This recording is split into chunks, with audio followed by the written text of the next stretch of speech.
ఈ కథ పేరు ఆ ఇంట్లో అసలు ఏముంది ఆ ఇంట్లో. అదొక కొత్త ఇల్లు.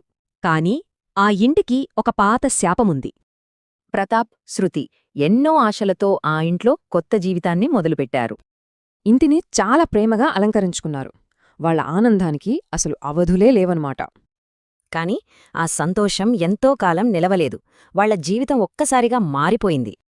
సరిగ్గా అర్ధరాత్రి ఆ ఇంటి అసలు స్వరూపం బయటపడటం మొదలైంది. అంతా మొదలైంది చిన్న చిన్న శబ్దాల్తో. హాల్లో ఎవరో నడుస్తున్నట్టు. ఆ తర్వాత ఉన్నట్టుండి కరెంటు పోయేది. ఇల్లంతా చిమ్మ చీకటి. ఈ శబ్దాలన్నిటికీ కారణం ఒక భయంకరమైన వస్తువు రూపంలో బయటపడింది. ఒకరోజు ఇల్లు క్లీన్ చేస్తుంటే శృతికి మూలన ఓ పాత సంచి కనిపించింది. లోపల చూస్తే కొన్ని తాయెత్తులు. అవి చూడగానే ఆమెకు భయంతో వణుకు పుట్టింది.